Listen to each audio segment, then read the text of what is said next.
I remember a lot of the messaging I got as a kid was like, you'll be successful once you solve your ADHD, or like, if you ever got your shit together, you'd be very good at things. And like, I don't always have my shit together, but I also don't know anybody who does.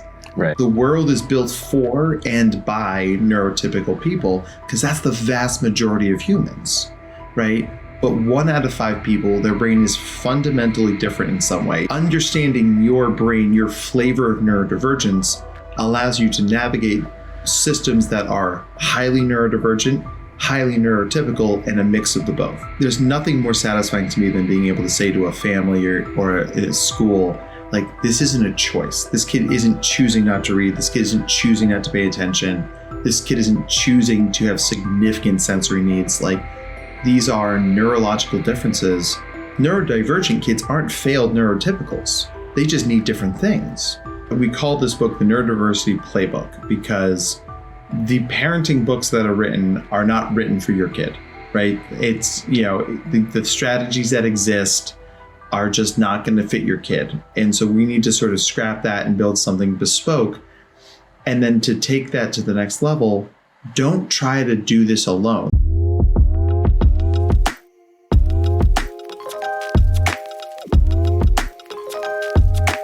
Hey friends, this is the Hardcore Self-Help Podcast. I'm your host, Dr. Robert Duff. I have a very awesome interview today with Dr. Matt Zakreski, the author of the Neurodiversity Playbook. But before I get to that interview, I need to ask you for some questions. I know that I have taken a little bit of a different approach with the podcast recently, doing lots of interviews, playing with the format, and as a result, I've gotten much less questions, I've gotten fewer questions, and I need some more. I have some that are coming in at a very slow trickle, but I could use some more variety to craft some really good Q&A shows for you in the future. So if you have a question for me, it could be related to mental health, life, psychology, biology of the brain, relationships, anything like that, send me a question. You can shoot me an email to duffthepsych@gmail.com, or you can go to my website, duffthepsych.com, and use the contact form there. Likewise, if you have anybody that could use advice, give them my information so they can send me a question for the show. Now, with that said, who is Dr. Matt Zakreski? Dr. Matt is a psychologist and a professional speaker. He focuses on neurodiversity, and he's passionate for advocating for neurodivergent individuals, which can include people who are gifted, twice exceptional, people who have ADHD or dyslexia, or people who have autism. We talk about all those different things in this interview.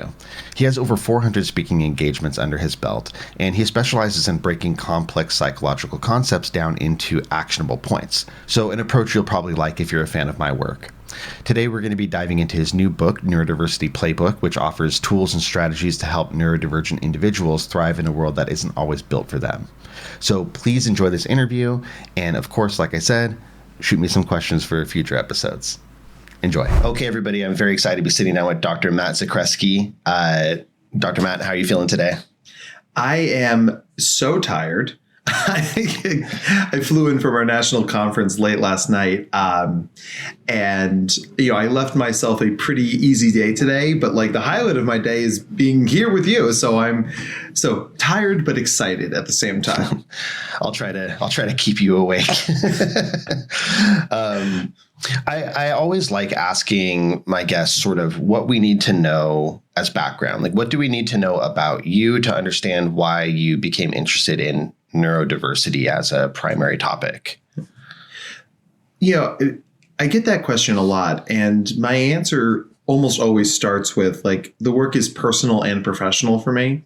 Like, I was identified as a gifted kid in 2nd grade, and back when we didn't know as much about being gifted as we do now, we did, no one considered giftedness a neurodivergence in the 90s, but I was also so smart, no one realized I had ADHD until high school when the wheels fell off. So it's like, oh man, so if I had all these resources and privileges and I still got my butt kicked, like there are probably kids out there who have fewer resources who are getting their butts kicked even more. So let me use that authenticity of being in the community to advocate for these kids, to help these kids, to show them like, hey, this is a pathway to own your brain and still be successful. And because I remember a lot of the messaging I got as a kid was like, you'll be successful once you solve your ADHD, or like, if you ever got your shit together, you'd be very good at things. And like, I don't always have my shit together, but I also don't know anybody who does. Right. I mean, yeah. So that's the general origin story. So you said, as a kid, you had so much horsepower essentially that it wasn't a problem, in school, but then in high school, the wheels kind of fell off. Yeah. What did that look like? How did things start to unravel during high school and why? So there's actually a term for it in the field. It's called the performance cliff. And I've done some research on this. So basically the idea is that like school as it's made is supposed to get a little bit harder every year, right? And if you're a gifted kid, you're smarter than school is hard, at least for the first several years of your life. But after a while, school just gets harder and harder and harder until sooner or later school becomes harder than you are smart. And whereas your neurotypical peers have been learning things like study skills and asking for help and emotional resiliency, gifted kids, because things come pretty easily to them, they don't spend as much time developing those skills.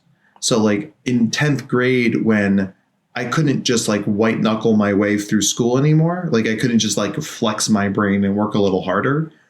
I remember telling my mom, it's like, so how is it that people study for things? And that sounds arrogant, right? But I genuinely didn't know. It's like asking like LeBron James, how do you dunk a basketball? Like LeBron just dunks a basketball, right? Like he's just really, really, really good at it. So you have to figure, at least for me, it was this, you've got to figure out these brand new skills that everybody else has had a huge head start on you on. Oh, and by the way, it's high school and you're not only struggling in one class, it's lots of classes. And even the classes you're not struggling in, you're pulling resources away from those classes to catch up in the other class. And it was dogfight, my friend. It was a tough thing. But, I in my research on the performance cliff, you talk to a lot of kids who feel it, it ends up happening sophomore year of college. It's a major spike in the data points. Because freshman year, it's exciting, right? It's new. You're figuring out. Come back for sophomore year, classes are a little bit harder. It's not new anymore. And it's like, and then we see this, oh my gosh, college is hard thing that happens. But at least I was at home and my parents were there and I went to a relatively small high school. So like people knew me, I could get a lot of supports. I mean, I can't imagine that happening at like State U when you have like 12,000 freshmen. It's like, excuse me, I need help? Me, freshman number 6,110? Yeah. Okay. So you mentioned, in the 90s, there wasn't as much language for this stuff. There is now, but I find that it's very, especially among people who are generally neurotypical, the terminology isn't very clear. Yeah. Can you define some terminology? Like what do you consider neurodiversity? Like what does that actually mean? What falls under that umbrella? So, most brains are neurotypical, right? They function more or less as we'd expect a brain to function for that person's age and place in life. And so 4 out of 5 people are neurotypical. So it's 80% of the world, right? That's why it's called typical. Yeah, neurotypical. Yeah. And if you're, since we're mental health professionals, I know I spend way too much time thinking about the normal curve, like way too much. But that I'm a neuropsychologist, so yes. Yeah, same. Yeah, right. So like that 80% of neurotypicality is pretty much analogous to that first standard deviation on the IQ spectrum. There's a little flex in there. But you think about that as a terminology. I mean, the world is built for and by neurotypical people because that's the vast majority of humans, right? But 1 out of 5 people, their brain is fundamentally different in some way. It's usually there are differences in function and difference even in form. I mean, one example I commonly cite when we're talking about gifted kids is the amygdala in gifted kids can be up to twice as large as in a neurotypical kid.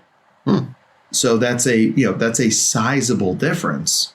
And one of the things that is the hallmark of gifted people, certainly I would include myself here, is their intensity of thought, intensity of feeling. So a larger amygdala is one of the things that explains that. So, and then all the brains in all the world are neurodiversity. So I called my book the Neurodiversity Playbook because understanding your brain, your flavor of neurodivergence, allows you to navigate systems that are highly neurodivergent, highly neurotypical, and a mix of the both. So, we're all in neurodiversity together. So we just sort of have to figure out how to get along with each other. Mm. So instead of taking things as they're built for one type of brain, recognizing what type of brain they're most built for and how to navigate that, how to tell the difference. Yeah. Okay. What are some underlying concepts that kind of tie together you're talking about a lot of different types of people here, right? Mm-hmm. Some people who are gifted, and also would be identified with a learning disability, people who are autistic, who have ADHD. So what are some underlying things that you've identified that bring them together? So basically, like every neurodivergence has in common challenges with executive functioning. I mean, there's the obvious ones like ADHD, which is basically the executive functioning, but we see that in gifted kids, we see that in autistic kids, we see that in dyslexic kids. I mean, there's a lot of, at best, different functionality in the prefrontal cortex, but often lower, executive dysfunction, right? Which means what for people listening? So if we figure that the prefrontal cortex handles our executive functioning suite of behaviors, right? So that's task initiation, task completion, time management, organization, self-regulation. Certainly there's many more, but those are the ones I tend to focus on in my practice.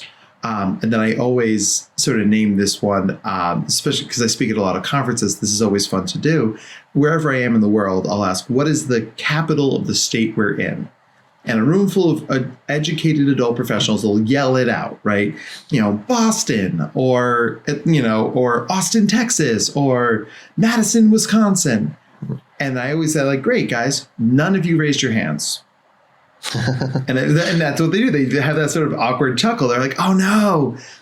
Because when you know something really well, your executive functioning piece of your brain, it doesn't inhibit the behavior, right? It doesn't say ready, aim, fire. It says ready, fire, aim. Mm-hmm. And in a room full of adult professionals, we can all laugh about it. But if you're a gifted or twice exceptional third grader sitting in a Miss Jones's third grade classroom and you yell out the capital of Louisiana's Baton Rouge, you're going to get yelled at because you're violating a social norm.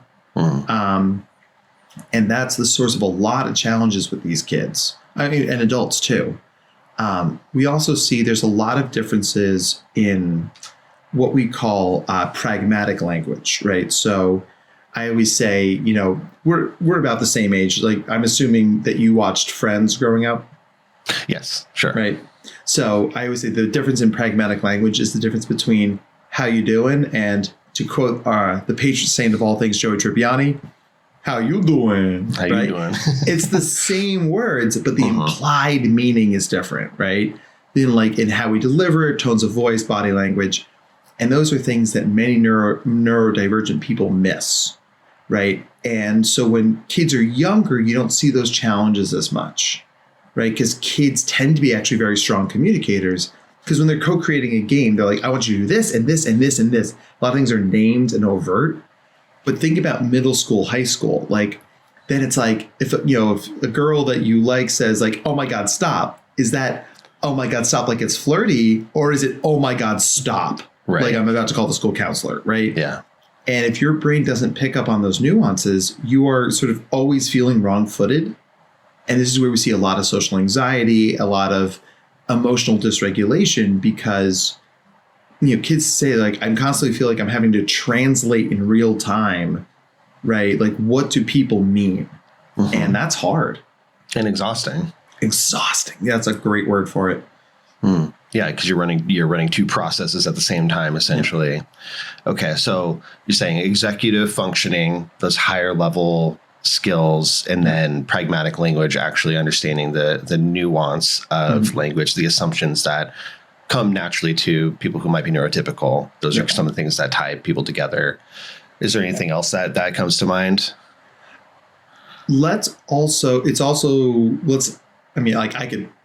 you're going to have to like stop me at some point.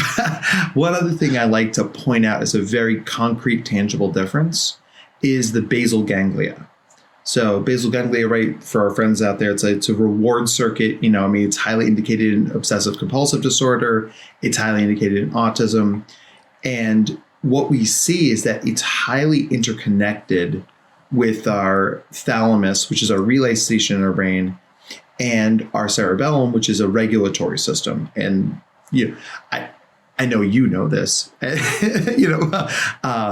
the idea is like what we see in neurodivergent people, that when that basal ganglia fires and there's a discomfort that comes with that, you feel the discomfort more acutely, which means your body is seeking a compensatory strategy, a solution of some kind.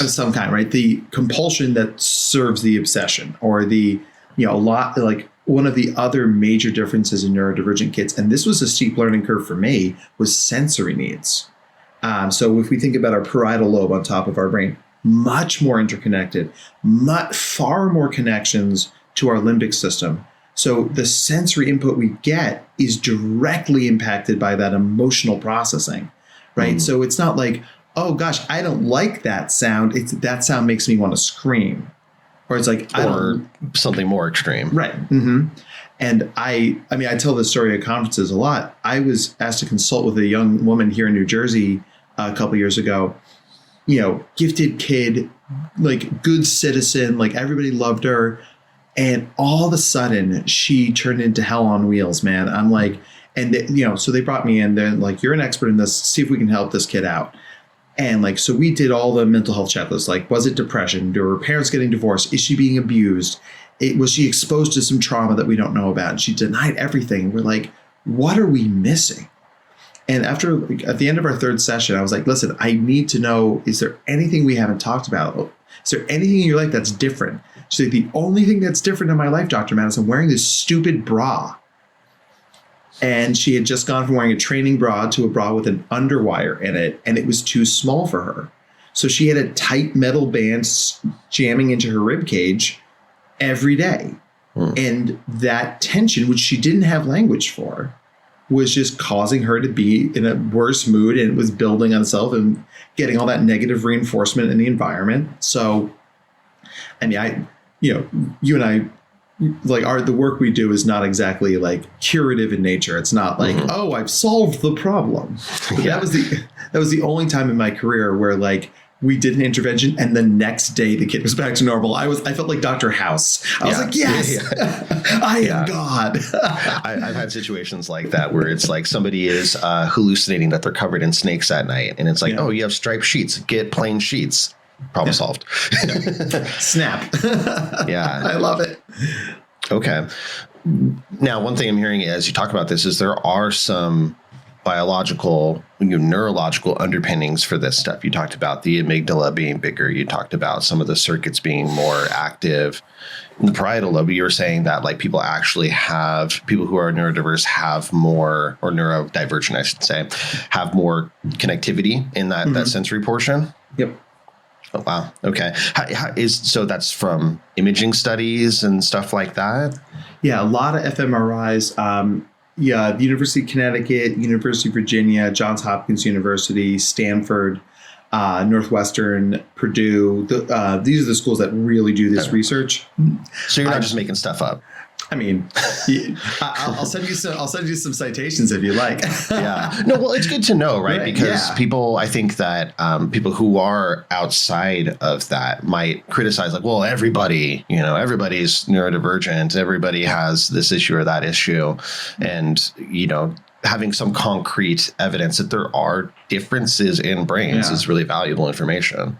Yeah. There's one study that they released one of the images, and I'll even send it to you if we want to throw it in the show notes. It's it's so fascinating because it shows a control brain, which we can call neurotypical, a gifted brain, a dyslexic brain, and a gifted and dyslexic brain. And when you look at these scans, the brain lights up as it's being activated.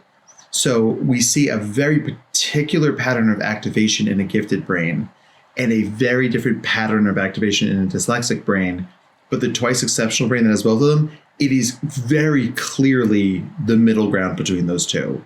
And I show that to administrators a lot, because it's like, we're not like, to echo what you said, we're not making this up. Like, we can show you the brain science, and we're learning so much more about this. I mean, there's nothing more satisfying to me than being able to say to a family or a school, like, this isn't a choice. This kid isn't choosing not to read. This kid isn't choosing not to pay attention.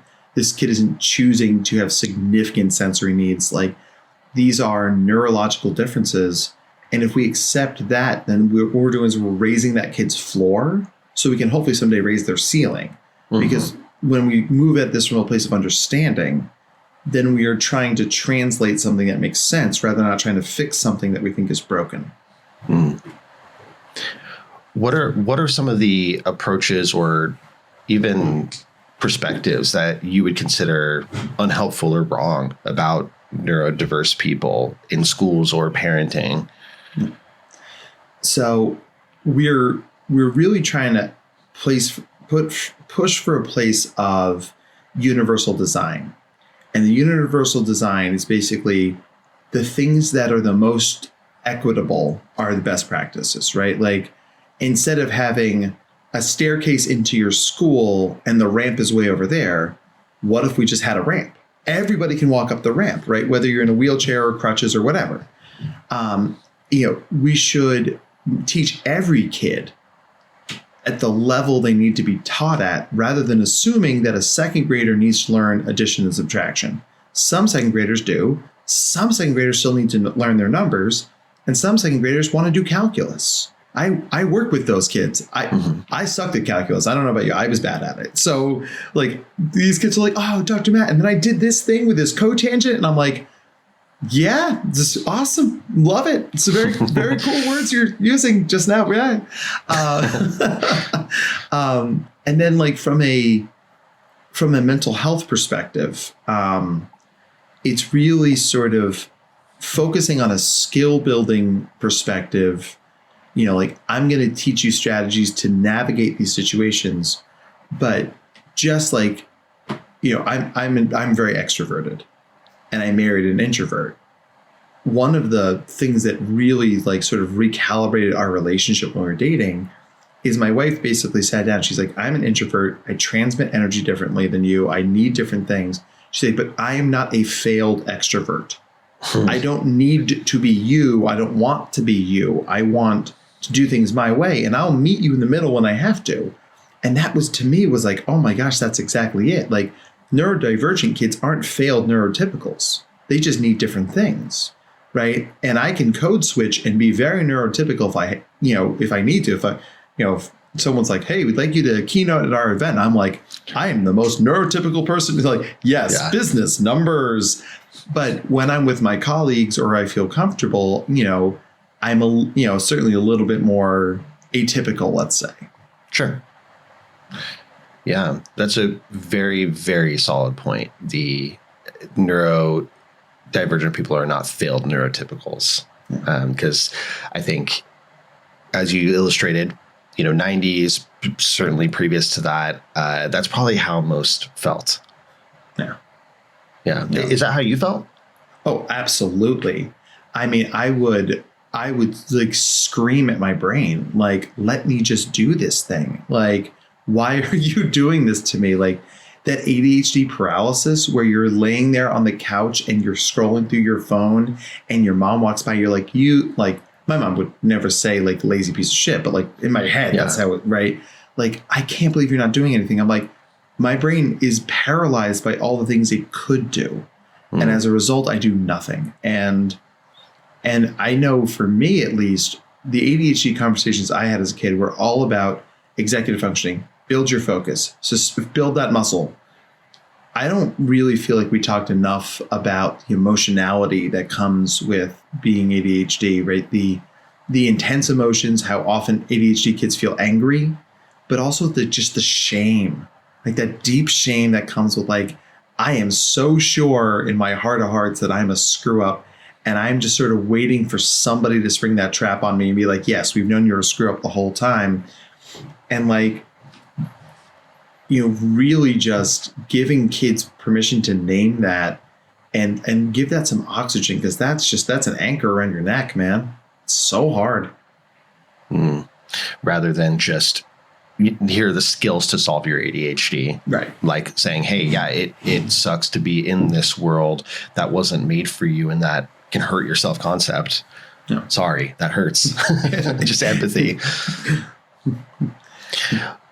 What about, so my wife is also very introverted, neurodivergent, ADHD, quite possibly on the spectrum. And, she talks to me a lot about how even within perspectives about neurodiversity, it's often very male-centric, right? We focus on how it presents in men, what that looks like. And that's really what a lot of models are built off of.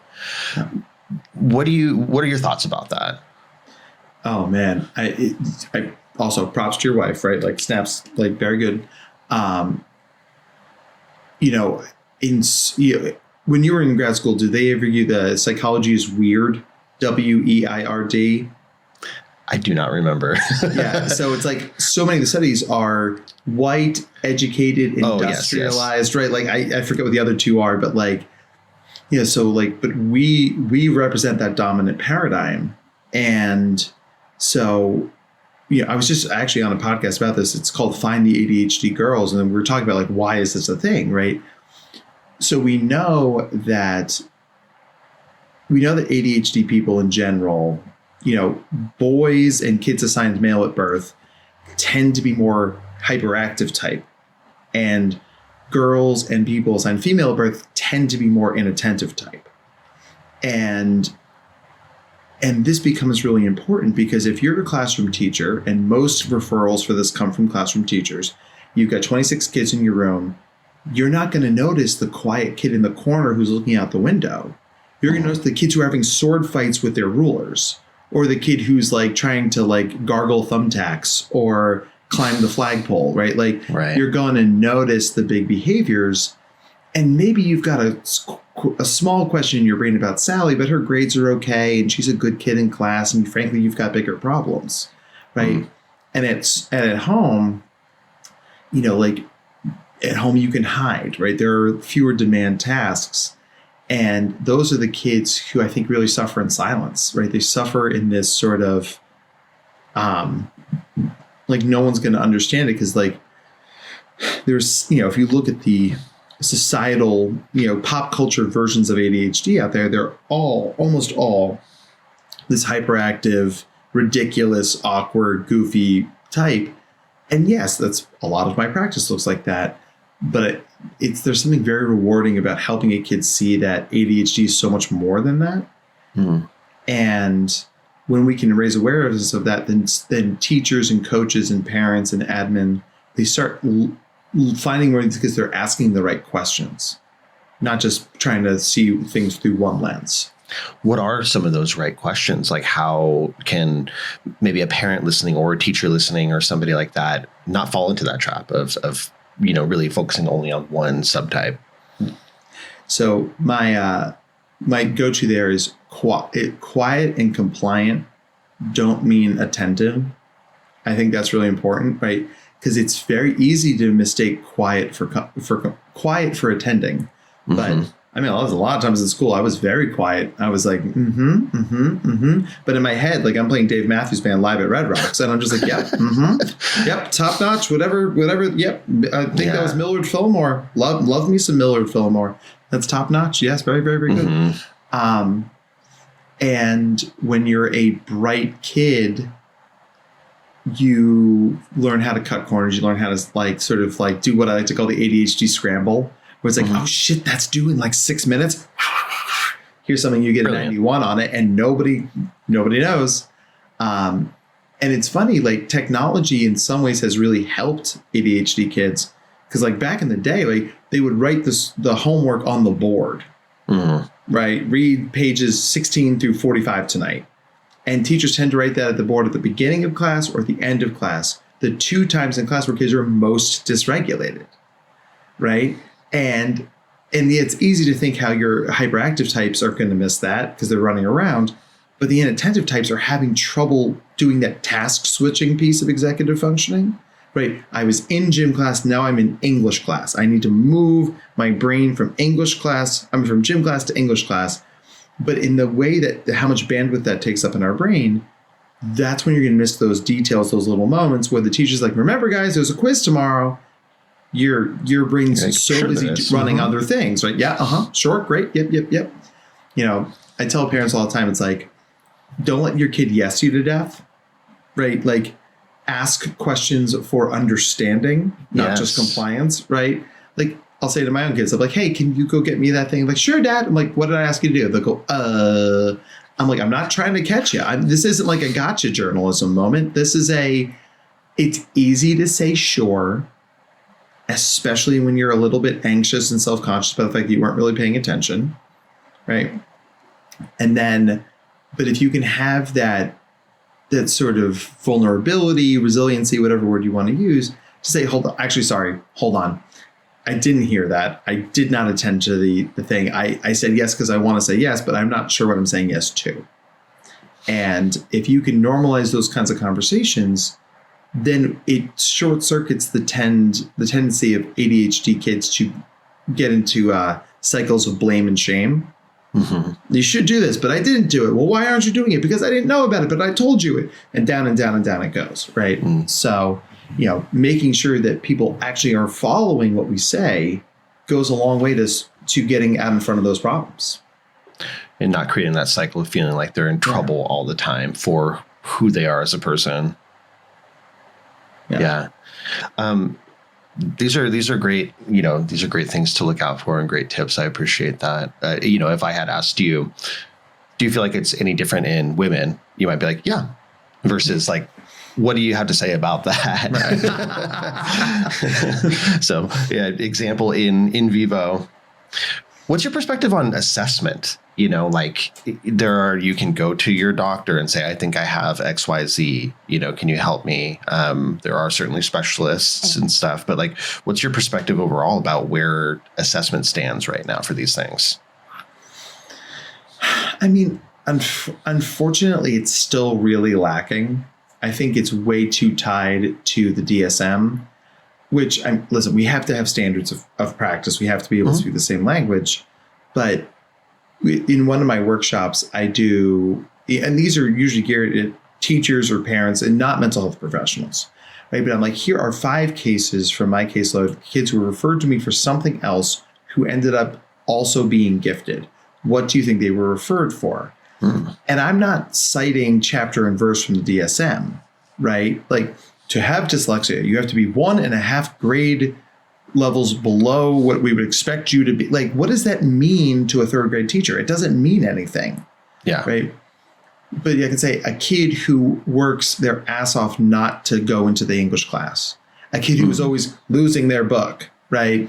Like a kid who spends most of their class echoing what other people say. Like, I think Tom Sawyer is on a hero's journey. I also think Tom Sawyer is on a hero's journey, because aren't we all? Not right?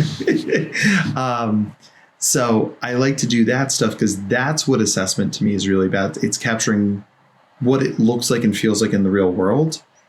And so that's why I always ask, when I do my Connors, when I do my autism questionnaire, when I do my RADS, like, I certainly get those data because we need data. I love data.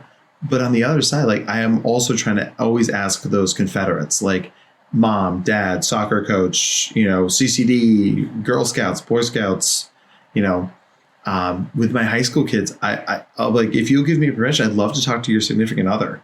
Right. That's a great one. Because that's where you let those guards down a lot. Right. Yeah. And you hear stuff like, oh my gosh, I can tell when they're paying attention to me because I feel like I'm the only person in the universe. But I also can totally tell when their brain is miles away. And it's so, it's so heartwarming to just see the humanity in it. because I think the thing that psychology has done wrong or missed the boat on is that we tried to follow the medical model, right? Like if you have pneumonia, you have pneumonia.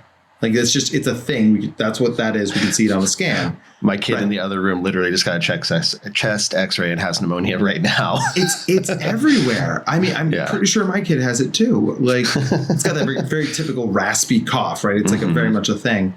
And you listen to the chest thing and it sounds like snap, crackle, and pop in there. Not a great thing. But like, you look at it on an X-ray, you get antibiotics. That is what it is. Check, good. But like when you and I, who are mental health professionals, we're like, well, what is depression? Like, I know it when I see it. I know it when I feel it. We can talk about serotonin, but it's fundamentally more nebulous and it's fundamentally more personal, right? Like the diagnostic manual, people with depression can overeat or undereat. They can hypersleep or undersleep. And it's like, if you said that to a layperson, they'd be like, I'm sorry, that's insane. And we're like, it's like a zodiac thing. Right, like the horoscope. Spin the wheel of mental illness. Let's go. And it's wild, right? So, but you do know it when you see it. Yeah, we know it when we see it. And that's why this work is always going to be more fundamentally personal. Right. So we need like a true biopsychosocial of that person. Right. And, and if we're being realistic, that takes time and talent and relationships with clients. And if you're like, I remember being in community mental health and they were like, okay, well, we need to diagnose these kids. I was like, I'm a 4th-year grad student. I'm not supposed to diagnose anybody. They're like, well, the insurance needs to know what we're seeing them for. I'm like, the kid says they have OCD. They're like, I guess they have OCD then. I'm like, what a broken system this is. Right.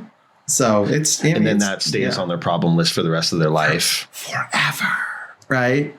And, so, I mean, it's a thing where the system is stacked against us to do this work well. But, and that's where I think specialists do come in. I think that, as a country, it seems we seem to celebrate the death of expertise. I want to push back. I want to do the other direction. Like, because like your kid has pneumonia. I hope they don't need to go see a specialist, but I would want them to see a lung doctor if they had to see a lung doctor. Right. Rather than just constantly going back to your GP to get more amoxicillin. Right. Like I tell people all the time, like, well, actually, I would bet you see this in your practice too. Nobody starts with us. Rarely. Yeah. Right. It's like most of the time people have tried a couple other providers, a couple other things. It hasn't been customized, hasn't been specific enough. It hasn't been neurodivergent affirming enough for them to get full benefit out of what they're doing. But then you get to a provider that gets it, that does specialize, who can speak the subtext around this stuff.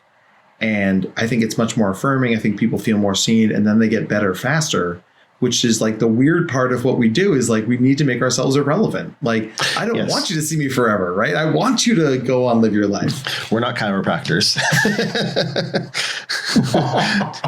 Sorry if there's chiropractors out there. We want to work ourselves out of a job, not maintain a job forever. Yeah. You're not wrong.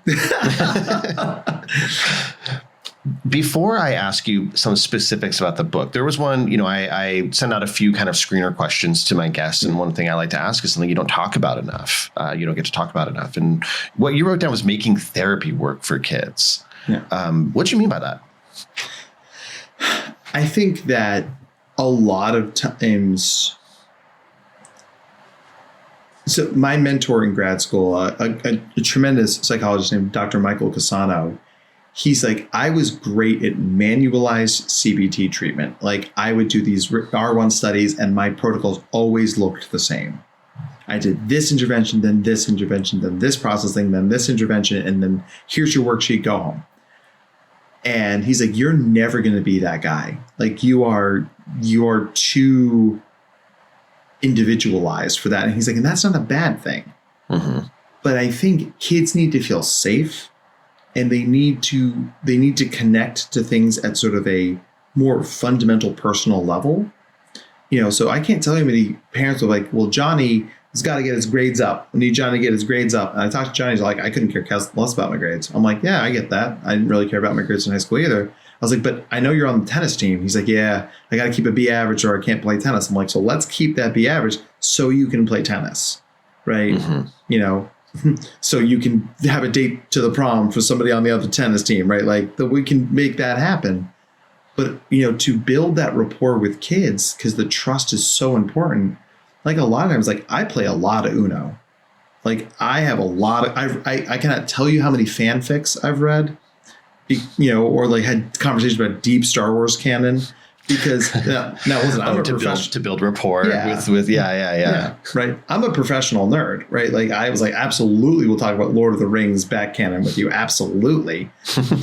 But it serves the fundamental purpose of helping this kid feel seen, helping this kid feel heard, and most importantly, if you're doing your job, there's good therapeutic content in their fandoms, in the things they share with you, right? Because behavior is communication.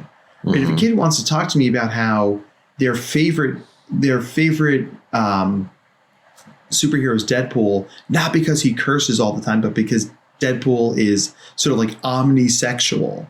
Mm-hmm. Then the kid is communicating something with you, right? Like, okay, like I'm just planting that scene in the back of my head right now. Like, I had a kid who's like, I really like Percy Jackson because I find like the Greek myths really interesting, and we had a lot of conversations about mythology and his Greek heritage and like, concepts of like destiny and legacy and family. And it, that was a really cool thing, right? That it's so much more than what it appears on the surface.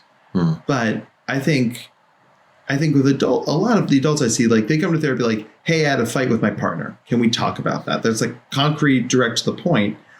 Kids, we need to be more welcoming and meet them where they are. And I think that's the art to making this work for kids. Yeah, beautiful. I definitely had those experiences as well. As you were talking about, Deadpool, Percy Jackson, I remember talking about, video games, right? Kid who's super into playing World of Warcraft. And it's like, okay, so why do you always play, the tank character that soaks up damage for your party? He's like, well, that's who I am. That's what I am in my family, and yeah, very fruitful. So yes, I think that's great advice. Tell me about the book itself. How is it structured? Who is it? Who's it actually for? So I was joking around with this with my editor. I was like, this book is for anybody who is neurodivergent, works with someone who's neurodivergent, or loves someone who's neurodivergent. Right. And so everybody. Yes, exactly. See, that was what my editor said. And she was like, oh, that's diabolical. I'm like, it's not diabolical. I mean, it's a little diabolical, but like, that's the thing. Like, the reason I say this 4 out of 5, 1 out of 5 thing all the time is that neurodivergence isn't some niche thing. I mean, if 20% of people are neurodivergent, we're recording this right before Thanksgiving. Mm-hmm. If you have more than 10 people at your Thanksgiving, odds are at least one of them is neurodivergent, right? Like odds are, gang. And like when you think about certain fields or groups, you're going to run into a lot more neurodivergence than other places. I got to give a talk at NASA earlier this year, and I was talking to one of their communications experts, and he's like, "Oh man, do you think there's a lot of neurodivergent people here?" I was like, "At NASA? Yeah, no, couldn't possibly be full with gifted and autistic people. Never, not once. Yeah. That's so weird."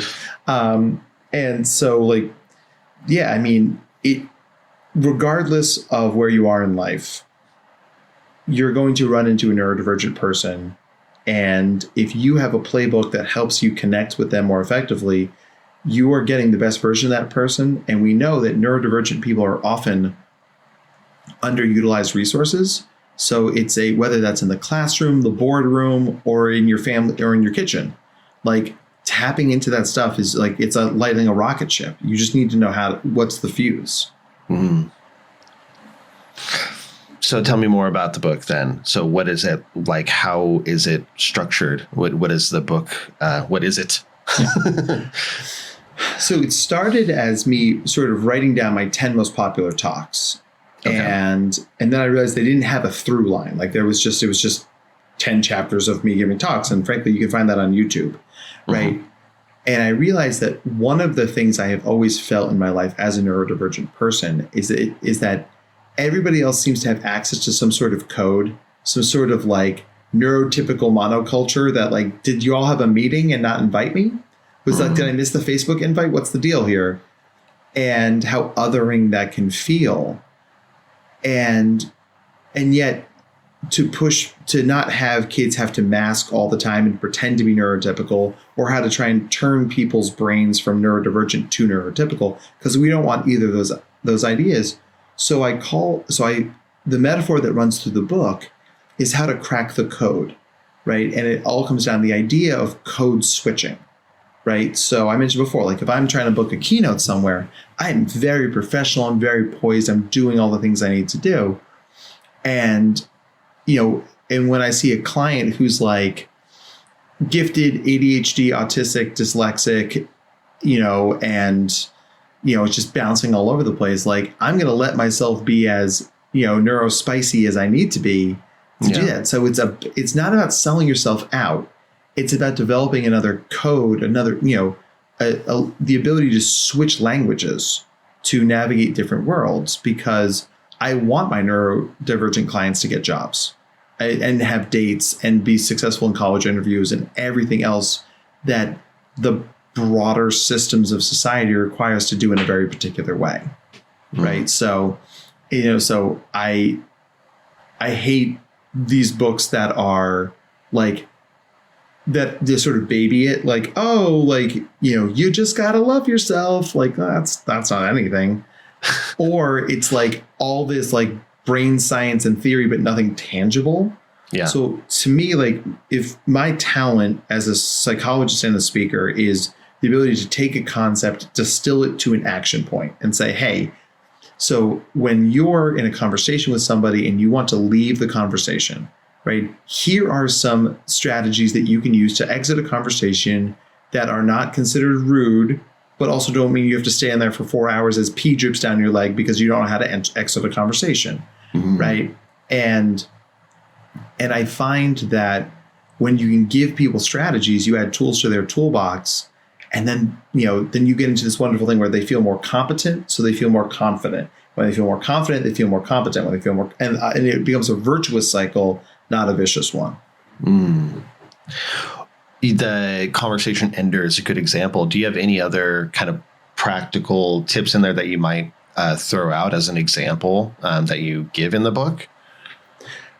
One of my favorite ones, and this gets into sort of the broad like social emotional space, is the difference between intention and impact, right? So if you and I are playing catch, right? I'm throwing the ball to you, you throw the ball back to me, you throw it to me, I miss the ball, it hits me, breaks my nose, right? Now I'm covered in blood. Now I'm going to ask you this, mental health professional, did you want to break my nose today? Was your game plan? No comment. Yeah, but I was like, boy, he thought about that for a minute, gang. No, of course not. And because a lot of neurodivergent kids, we see, especially in giftedness, ADHD, and autism, we see these kids who are like, I didn't mean to. Like, I know you didn't, buddy. Right? I know that you were just messing around with your buddy and you pulled the fire alarm. I get it. But it doesn't change the fact that the fire alarm is pulled. It doesn't change the fact that my nose is broken. Right? But so this gets into these, like, I honor your intention, and we can process what the impact of that was. And then if the environment is willing, you can back chain that back to their intention. It's like, listen, you're absolutely right that this kid's nose is broken, but there is a big difference between I walked up to you and sucker punched you, and we were just throwing a frisbee around on the quad, and I missed. Like, it doesn't change the impact, but it changes the lens through which we use it. And I find that to be so helpful for a lot of parents in particular, because you'll go 43 rounds with your kid over whether they meant to do it or not. But those aren't helpful conversations, right? They don't move the conversation forward. Yeah. Great. One thing for me, so I'm an author as well. And, one thing that is really important to me in writing is, I don't know if there's a better term for it. I try to call it like empathetic writing, like writing for the person that's actually reading the book. So somebody who has severe anxiety doesn't want a tome about anxiety because that's impossible for them to process, right? Yeah. What about for this book? How is the neurodiversity book for neurodiverse people? Like, how has that been kept in mind? Oh my gosh. Well, so there's two things. Like, one is my line editor went through and she's like, there's this like a 280 page book. So she page marked every concept in the book. So it's not like a glossary, it's at the chapter. So it's like, if you want to learn the scooper technique for executive functioning, right? That's on page 187. And I just love that because I can be really strategic with this. But the executive functioning thing in particular, and I'm going to actually like try and quote this directly. Yeah. So, so chapter 5 is executive functioning, and it opens with, hooray, it's everybody's favorite topic, executive functioning. This chapter is going to be a real blast. Make sure you top off your copy, grab some Song peppermint gum, maybe take a quick walk around the block.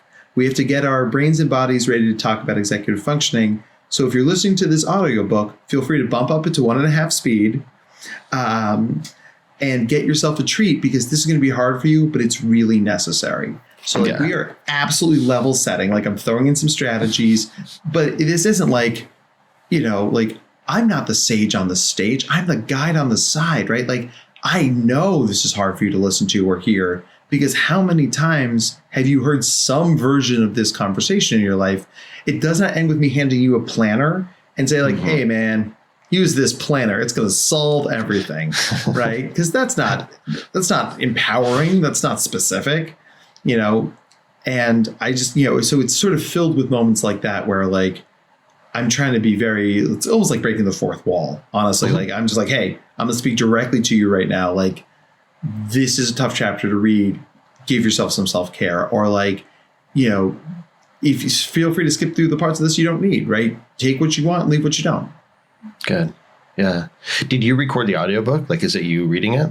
So the way my contract was written is that if I sold 2,000 books by Christmas, I get to record it.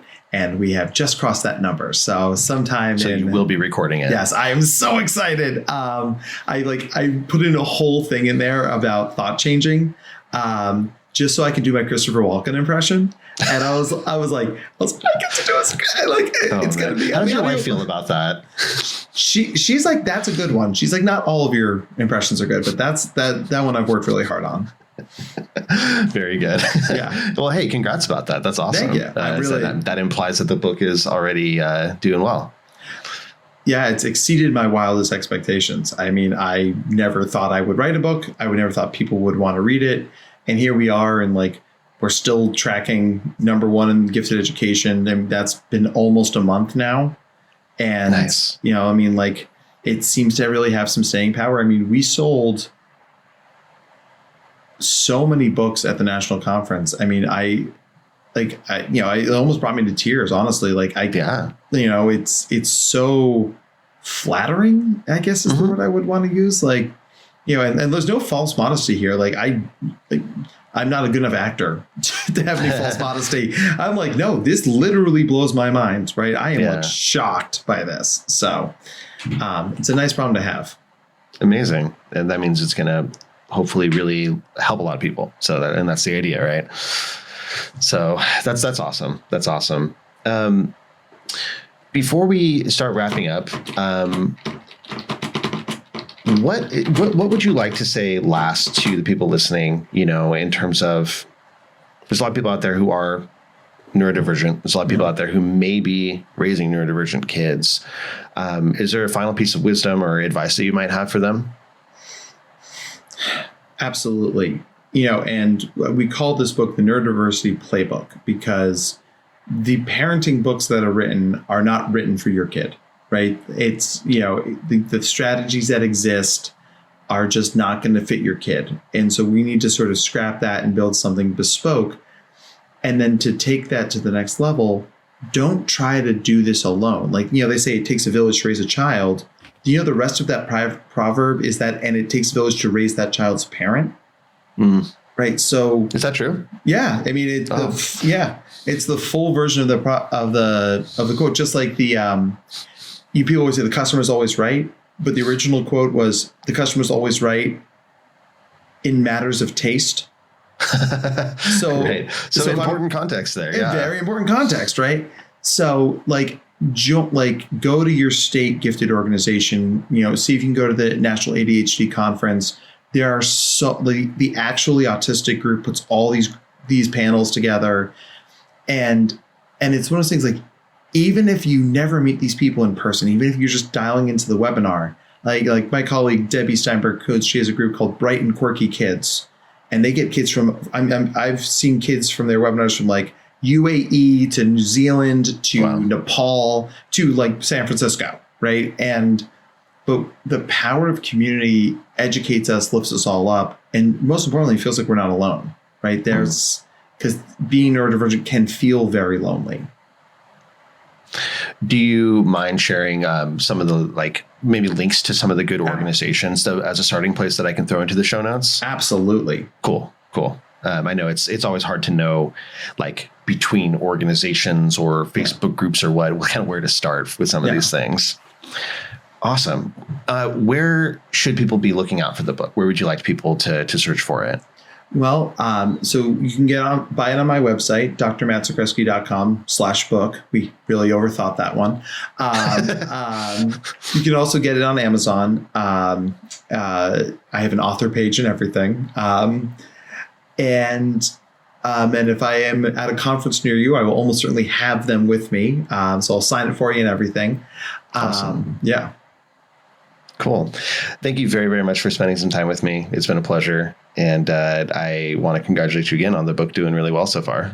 Well, I mean, I respect you so much, not only as a mental health professional, but also as an author, because I have your book on the shelf behind me here. Really? It's buried back there, but I'm and it's just really it's so nice to connect in that way and just really share this stuff and with someone who really gets it, which is very cool. So thank you for the opportunity for me.